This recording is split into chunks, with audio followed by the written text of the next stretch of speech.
Here we are again, my brothers and sisters, ready to open the book of Revelation one more time. I want to welcome you to another study and thank you for being here. Today we find ourselves finishing Revelation chapter 13, and we've been on quite a ride just to try to comprehend and grasp what's happening just before the Lord himself returns.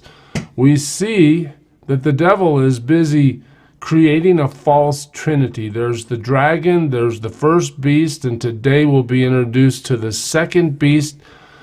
The goal is to copy God, to receive worship for himself, and to deceive as many as possible. It's an amazing time. God knows that his name will ultimately be glorified, but I just want you to check this out and try to grapple with what's going on. Here in verse 11, we're talking about another beast that came out of the earth. Remember, the first beast we saw earlier in the chapter came out of the sea. This one's rising out of the earth, and it had two horns like a lamb. Remember, horns represent power, like a lamb, and it spoke like a dragon. This is the description we're given of the second beast. What does it mean? Well, there will be presumably a person that will rise to power. The Bible elsewhere describes him as the Antichrist, and he is going to have special power. His power is going to be about deceiving the masses of those who reject God. Here we're described about what he does. It exercises, notice the pronoun it exercises all the authority of the first beast, Okay, the first beast was controlling the world financially and controlling the world religiously. All right, the first beast had great power. The first beast. This second beast is equally powerful in its presence, and it makes the earth and its inhabitants worship. It makes it. Now watch this. This is forced, okay? There's a forced command by this second beast that everybody on the planet needs to worship the first beast. That's Satan's goal all along, right? To receive the worship that he thinks he is due, to take the place of God's goal. In the end, God allows Satan to have this moment before his own destruction. So we see that the second beast is calling for the world to worship the first beast. As a deception, it appears that way. We'll see. In the end, the goal is worship, and that's what's happening. So this second beast then performs great signs. All right, while it's commanding the world to worship the first beast, remember now, we talked about this, the first beast would be the second member of the counterfeit trinity. Who would that be relative to God's holy trinity? Well, that would be in the place of the Lord himself. The Lord was crucified, dead, buried, raised again. This beast that's being worshipped in second position in this counterfeit trinity, he's had some sort of wound and come back from it. Much like copying what God has done, counterfeiting what God has done through Christ. And now we see that there are great signs being performed, making fire come down from heaven to earth in front of people. So we see power demonstrated. And these signs are marvelous in the sense that the people will know that something supernatural is happening. No magician can just make this happen. Fire comes down from heaven to earth. We're not talking lightning. We're talking fire. Well, how do you do that? Well, you're demonically empowered to do it. All right? The people are watching these things. The people are vulnerable in the sense that they've seen so much destruction already occur in the world. There's chaos everywhere. They are looking for a solution. They see this beast doing these mighty things, and their inclination is to go after that beast. Watch. And by the signs that it is allowed, notice the passive voice again, it is allowed to do these things. God is letting this happen. It is allowed to work in the presence of the beast. Here is the key. It deceives those who dwell on the earth. That's the point. Don't worship God. Don't receive his Christ. Don't yield your life to the truth. Look at the tricks I can do and follow me. That's the mantra of the beast. It deceives those who dwell on earth, telling them, watch, make an image. Make an image. You remember, even in the Old Testament, we have political figures making images and saying, worship the image. Right? If you don't fall down before the image, I'm going to kill you. Well, here at the very end, we see that same kind of pattern. Make an image for the beast who was wounded by the sword and yet lived. All right, so the mortal wound that the beast has recovered from is now going to be memorialized through some sort of statue to help people remember. I just want to take you back to Matthew 24 for a second and remind you of what Jesus has said about these things. For false Christs and false prophets, notice that's plural when Jesus is talking about it. That means there's going to be a series of many false Christs and many false prophets before we get to this last one, this beast. False Christs and false prophets will arise and perform great signs and wonders.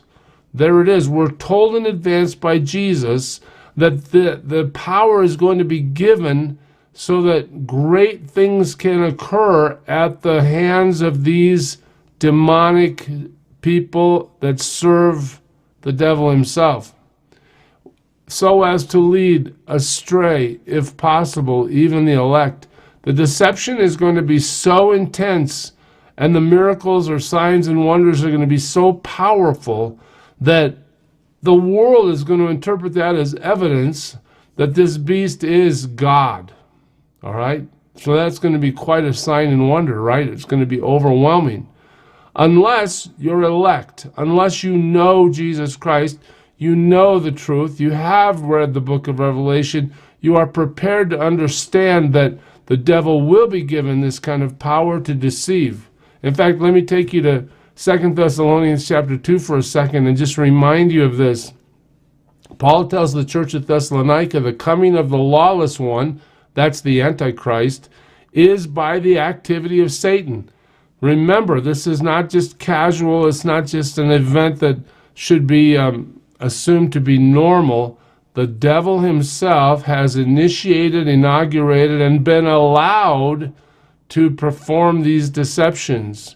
The lawless one's coming by the activity of Satan with all power and false signs and wonders. So when somebody says, well, we should believe so-and-so is real because look what they did, it causes us to have the need for great discernment. We are not going to just bow before somebody because they're able to do really special signs and wonders. We've been told. And with all wicked deception, notice this again, the deception employed is wicked, and it's for those who are perishing because they refuse to love the truth and so be saved. God has offered salvation.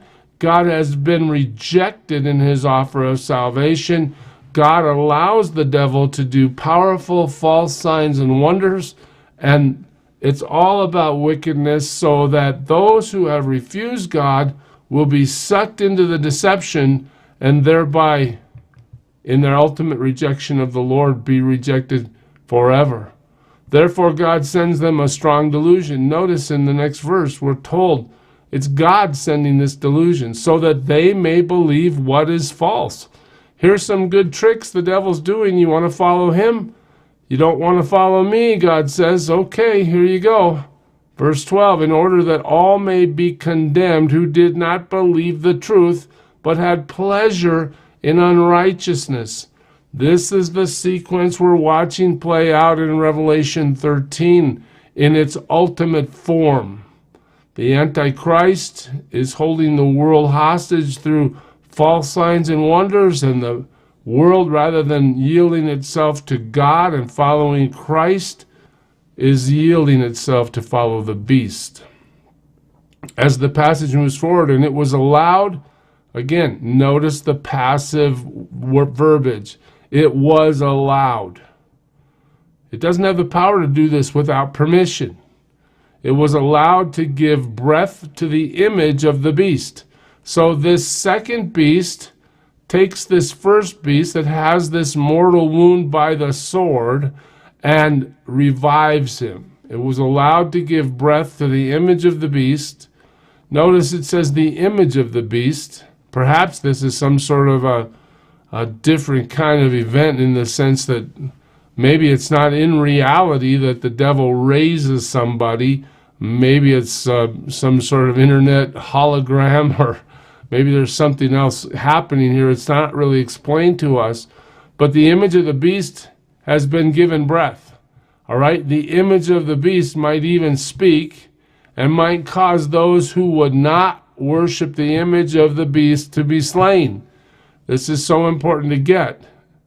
If we're on this planet, or whoever believes in Jesus and is on this planet at this moment, the worship of the beast is mandatory.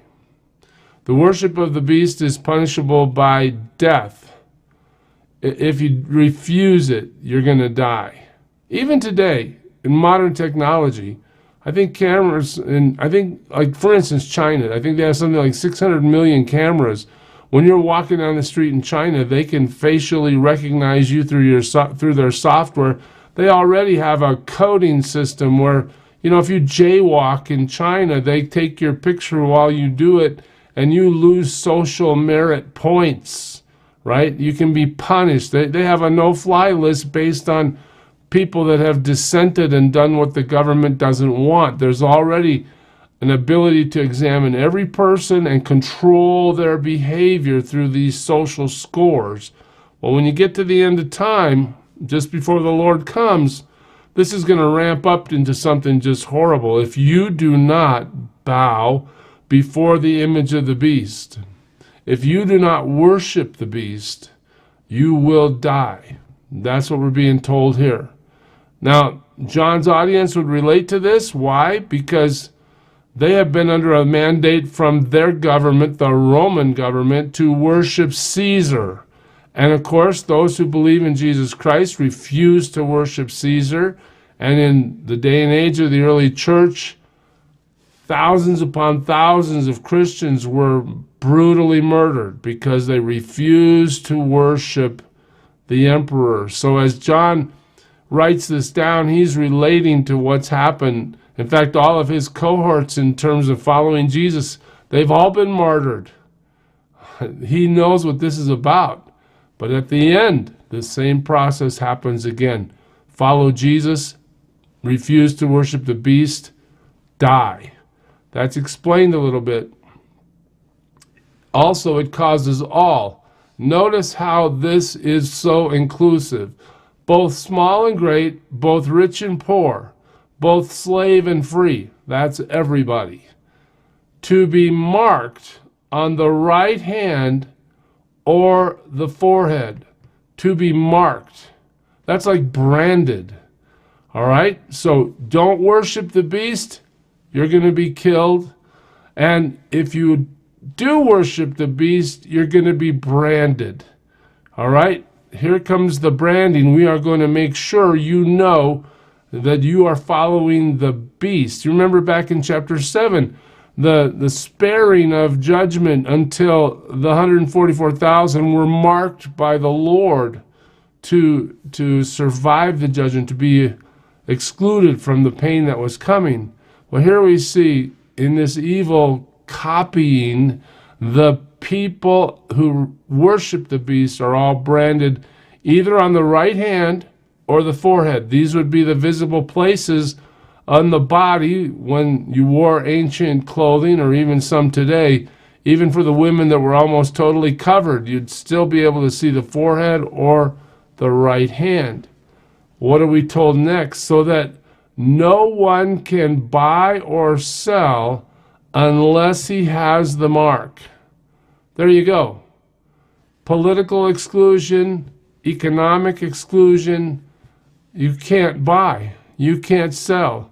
You are in a position where you have to go starve to death or grow your own food somehow if you can. But you are absolutely excluded and ostracized from normal society if you refuse this mark. What is this mark? Well, no one can buy or sell unless he has the mark, that is, the name of the beast or the number of its name. Numerology is a big thing in the ancient world, assigning numbers to letters and coming up with different formulas for what something might mean. And everybody who's following the beast, and it's either going to be his name or a number. All right, now we're told this. This calls for wisdom. Let the one who has understanding calculate the number of the beast. Okay, so God give us wisdom. What does this mean? For it is the number of man, and his number is 666. Now, we've been told many times about this number 666, and in prophetic literature, hundreds of books have been written about what this means. We can't go farther than this text will take us. What does it mean? It means that if you are worshiping the beast, you will be branded. 666 is man's number. Why is it man's number? Man's created on the sixth day. He's imperfect. God's perfect number is 7. The devil is branding people who follow the beast. And we'll see as we move forward into chapter 14, the punishment that comes for those who take this brand. The Christian's call, stay away from this mark, refuse to worship the beast, even if it costs you your life. We'll take it from there next time, church. God bless you. Serve him well today.